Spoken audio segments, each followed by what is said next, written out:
अब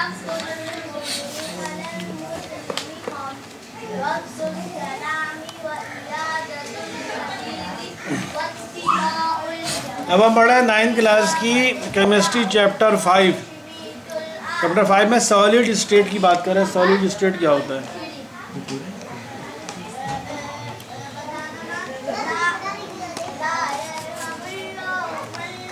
ठीक है, सॉलिड स्टेट हमने लिक्विड की चीज़ें पढ़ी थी, लिक्विड का फ्रीजिंग पॉइंट, बॉइलिंग पॉइंट वगैरह बहुत सारी प्रॉपर्टीज। अब हम सॉलिड की बात कर रहे हैं। चैप्टर 5 पढ़े सॉलिड स्टेट, क्लास 9 की नई बुक। सॉलिड के बारे में आपको पता है, सॉलिड का शेप और वॉल्यूम फिक्स होता है, पता है ना? सॉलिड का शेप फिक्स होता है और वॉल्यूम भी फिक्स होता है।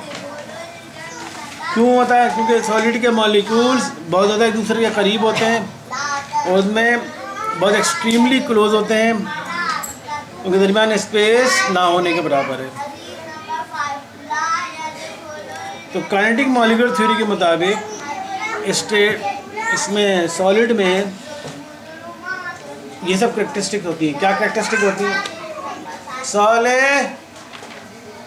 यहाँ से जाओ, कमरे में जाओ यहाँ से।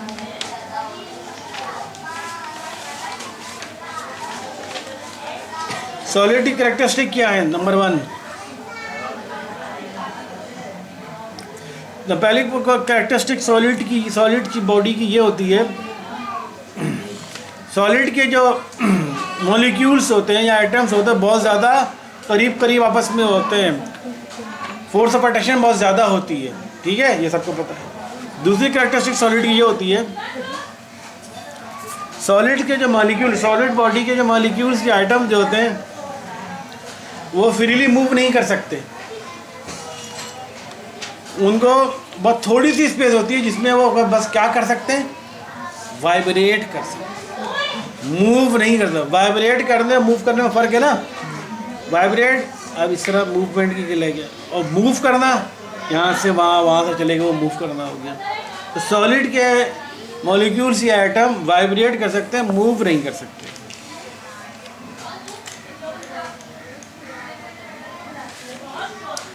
और वाइब्रेट कैसे कर सकते हैं? अपनी पर्टिकुलर फिक्स डायरेक्शन में, इधर यूँ मूव कर रहे होंगे, हॉरिजॉन्टल या वर्टिकल, कोई भी एक पर्टिकुलर डायरेक्शन में अपनी मीन पोजीशन के अराउंड वाइब्रेट कर रहे होते, मूव नहीं करते। और सॉलिड का शेप भी फिक्स होता है और वॉल्यूम भी फिक्स होता है। और सॉलिड का मेल्टिंग पॉइंट हाई होता है। प्योर सॉलिड का मेल्टिंग पॉइंट ज़्यादा होता है। जो भी प्योर सॉलिड होगा उसका मेल्टिंग पॉइंट ज़्यादा होगा लिक्विड और गैस के मुकाबले में। अब हम पढ़ रहे हैं सॉलिड की प्रॉपर्टीज है। पहली प्रॉपर्टी है मेल्टिंग पॉइंट।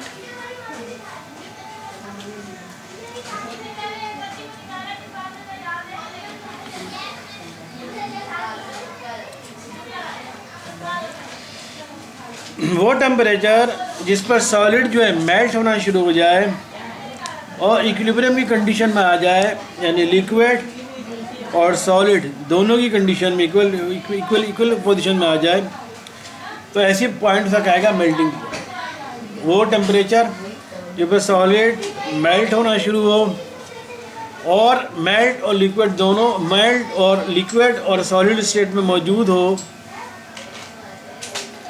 तो हम कहेंगे उसका मेल्टिंग पॉइंट आ गया। जब सॉलिड बॉडी को टेम्परेचर बढ़ाया जाता है, हीट दी जाती है, टेम्परेचर बढ़ाया जाता है, तो उसके मॉलिक्यूल्स या एटम की काइनेटिक एनर्जी में क्या होगा? इजाफा होगा ना।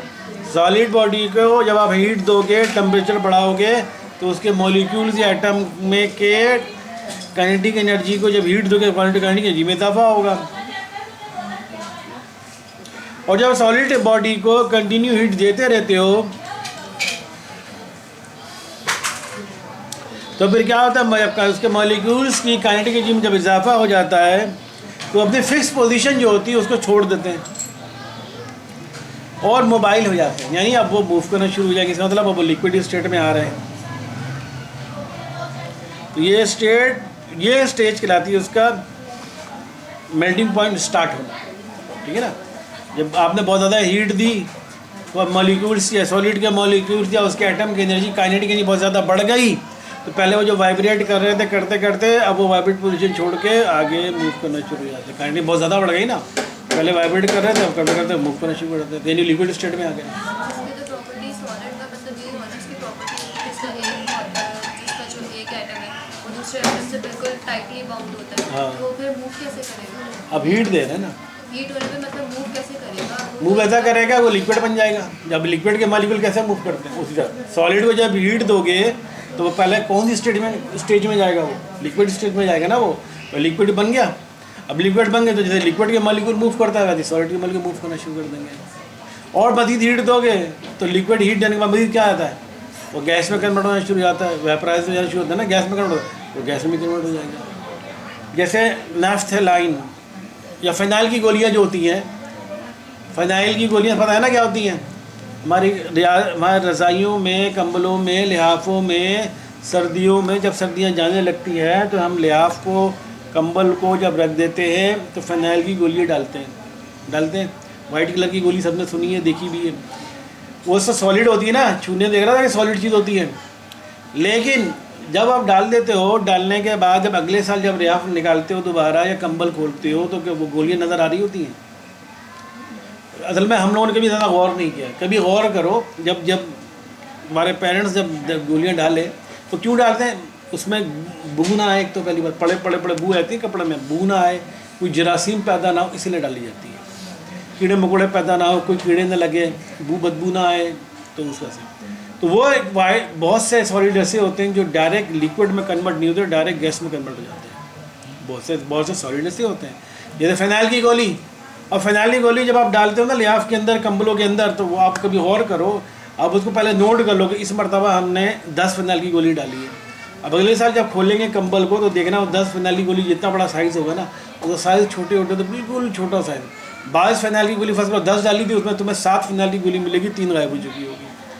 हमने 10 डाली थी, वो 3 कहाँ चली गई, वो 3 वेपर्स में कन्वर्ट हो गई। तो बाद सॉलिड ऐसे होते हैं जो डायरेक्ट लिक्विड में कन्वर्ट होने के बजाय डायरेक्ट वेपर्स में कन्वर्ट हो जाते हैं।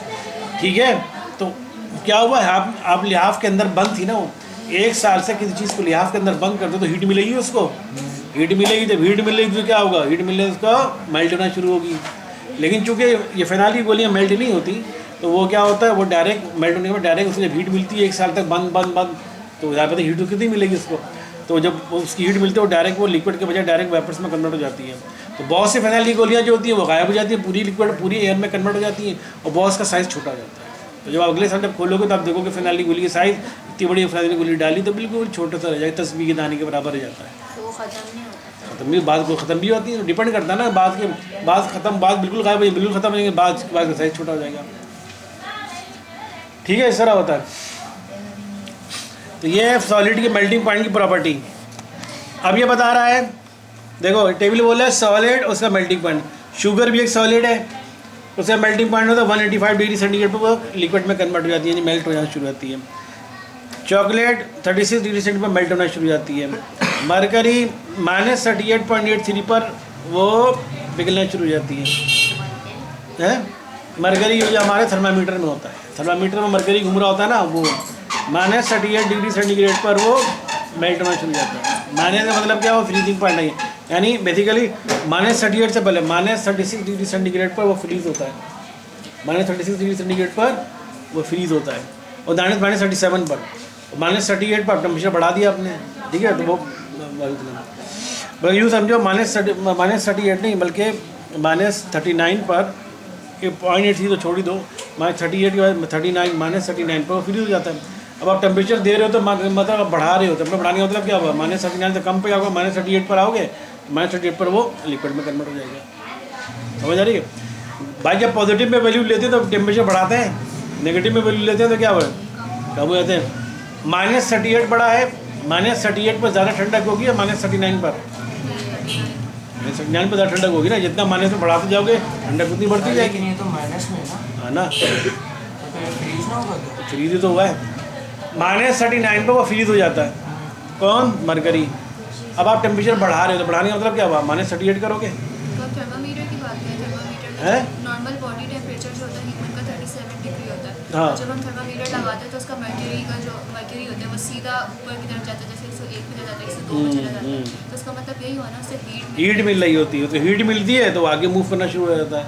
मूव करता है तो टेम्परेचर बता रहा होता है कितना है। इसका सोडियम क्लोराइड जो नमक है उसका टेम्परेचर है कितना, 801 डिग्री सेंटीग्रेड। वाटर का है 0 डिग्री सेंटीग्रेड पर वेल्ट होता है, यानी वाटर क्यूब्स की शक्ल में अगर बर्फ़ बना हुआ तो 0 डिग्री सेंटीग्रेड पर लिक्विड में कन्वर्ट हो जाएगा।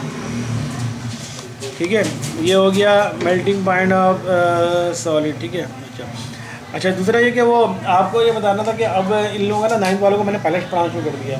तो आप ये कर सकती हैं कि 7:30 में आ जाएँ, 7:30 से 8:30 कर सकती हैं, आधा घंटा, 7:30 से 8:30। अब आप 7 बजे आती है ना, 7 से 8 कर दिए, यूँ कर लें, कल से 7:30 से 8:30 कर लें कंटिन्यू। ठीक है, कहाँ रोज़ाना कंटिन्यू 7:30 पे आप आएंगी, 8:30 तक पढ़ाएंगी, पिछड़ा छुट्टी। ठीक है, तो आज तो मैं इनको छोड़ दे रहा हूँ क्योंकि मैं पढ़ाना था, तो कल से इंशाल्लाह ताला, अब आप आ चुकी हैं ना, तो कल से इंशाल्लाह 7:30 में आएंगी, 8:30 में आप।